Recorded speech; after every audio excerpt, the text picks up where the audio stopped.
Assalamualaikum warahmatullahi wabarakatuh. Salam sejahtera untuk semua pelajar kelas saya.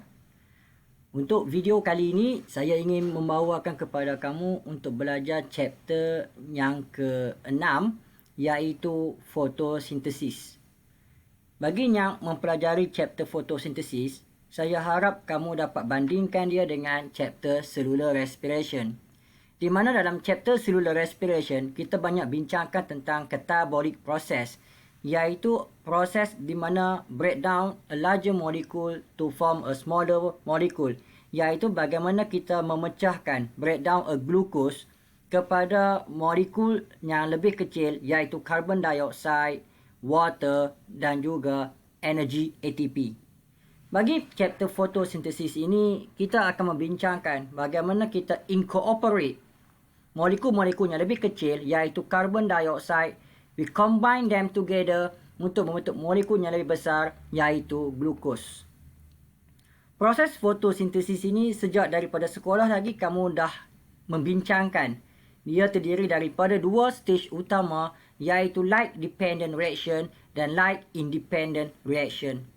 Bagi light dependent reaction pelajar, kita kena faham satu konsep utama di mana kita panggil dia sebagai photophosphorylation. Ini benda yang kita sebut dalam light dependent reaction, iaitu proses photophosphorylation. Phosphorylation ini adalah proses di mana kita akan add the ATP. Kita akan add on the phosphate group. Kita akan tambahkan phosphate group, di mana kita akan tambahkan phosphate group kepada ADP untuk membentuk ATP. So, satu produk penting dalam proses photophosphorylation ni adalah ATP.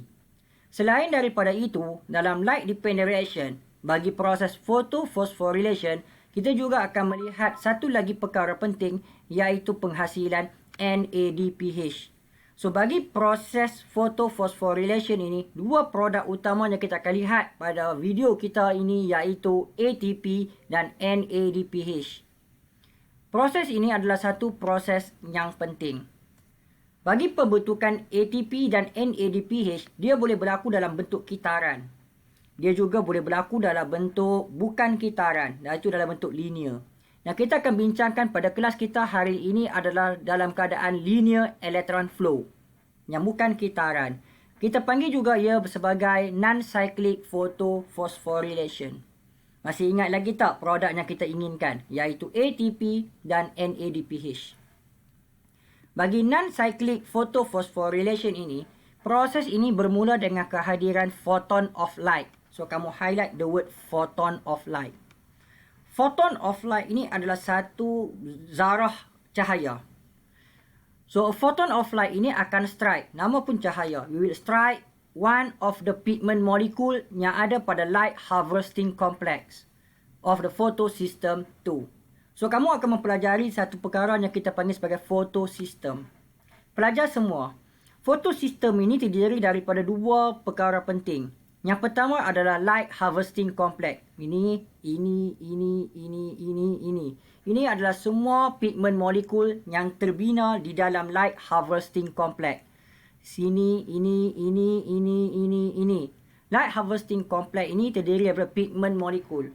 Untuk menyerap cahaya, pigment molekul ada pelbagai. There are a lot of photosynthetic pigment molecule. Yang pertama yang popular adalah chlorophyll A, diikuti chlorophyll B, kemudian kita ada xanthophyll, pheophytin dan juga carotene. Tapi saya suka untuk kamu ingat tiga benda ini, iaitu chlorophyll A, chlorophyll B dan carotene.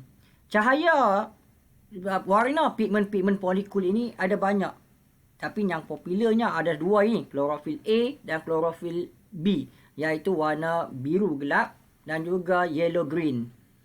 Kemudian, komponen yang kedua selain daripada light harvesting complex adalah reaction center. Ini kawasan tengah ni reaction center. Kamu nampak P680 dan juga primary electron acceptor. Kesemua ini adalah reaction center. So, komponen photosystem ni ada dua ini. Reaction center dan juga light harvesting complex. Baik, kita kembali kepada yang asas, iaitu nombor 1 ini. A photon of light. Zarah cahaya ini akan strike one of the pigment. Pigment ini yang ada pada light harvesting complex of photosystem 2. Kita bincang photosystem yang kedua dahulu.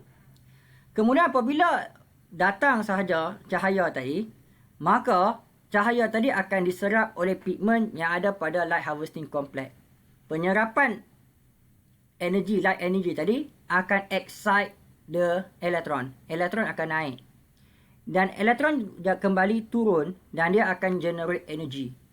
So energy being relay. Ni nampaknya yang bergerak ni adalah energy ya. Energy being relay of to other pigment molecule until it reach the P680 in the photosystem 2 reaction center complex. So tenaga ni akan relay. The words relay is very important word untuk kamu bincangkan bagaimana tenaga ini dipindahkan. The energy is relay to other pigments molecule. One pigment to other pigment molecule until it reach, sehingga dia mencapai P680. Ini reaction center in the PS2 reaction center complex. So nampak ya? Jelas dekat sini keadaan ini berlaku. Bagus untuk kamu faham perkara ini. Apabila kamu nampak sahaja tadi, okay, energy itu relay into the reaction center P680 and electron in this pair of chlorophyll. So dalam ni ada chlorophyll, okay, adalah bentuk pair. 680 ni ada pair of chlorophyll. So elektron yang ada pada chlorophyll ni, nampak lah simbol elektron ni akan excite. Saya suka perkataan tu. Saya tak mau ganti dengan perkataan lain. Kamu highlight the word excite. Dia akan excite to higher energy state daripada aras tenaga yang rendah pergi ke aras tenaga yang tinggi. So elektron yang excite ini, this electron akan transfer from excite 680 pergi ke mana? To the primary electron acceptor. Dia akan excite to the primary electron acceptor. Titik. So P680 akan miss an electron. Dia akan hilang satu elektron to form P680+. Dia akan hilang satu elektron yang mana elektron tadi akan excite dan dia akan captured kepada primary electron acceptor. Jadi dia akan jadi P680. Mari kita tengok sekali lagi. Photon akan strike on the antenna pigment molecule. Jadi energy akan relay from one antenna pigment to another one until it reach P680 reaction center photosystem number 2. So dekat sini elektron akan excite. Elektron yang excite ini kita panggil photo excited electron. Elektron yang excite ini biasanya kalau dia elektron excite dia akan jatuh balik. Ini akan excite namun dia akan dihantar transfer kepada primary electron acceptor dan dia tidak akan jatuh semula. Apabila dia tidak akan jatuh semula, maka akan berlaku kehilangan elektron, missing of electron pada P680. P680 yang missing elektron tadi, dia akan menjadi P680+. Good. Kehilangan elektron di sini mesti digantikan. Elektron yang hilang di sini akan digantikan melalui proses photolysis of water.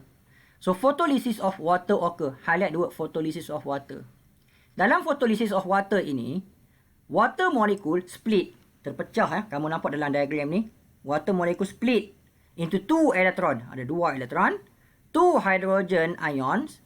And oxygen atom. Oxygen atom dalam simbol tu half O2. The electron yang akan terhasil ini akan transfer to P680+. 680+. This is very important to replace the electron excite to the primary electron acceptor. Inilah replacement dia. So, bila soalan tanya kamu, bagaimanakah empty electron at P680+ is replaced? They are replaced by the electron from photolysis of water. Tambah dekat kat sini, tambahkan juga dekat sini. Oxygen is released as a byproduct. Untuk step nombor 6, kita akan bincangkan dalam video kita yang akan datang. Jadi, Assalamualaikum warahmatullahi wabarakatuh.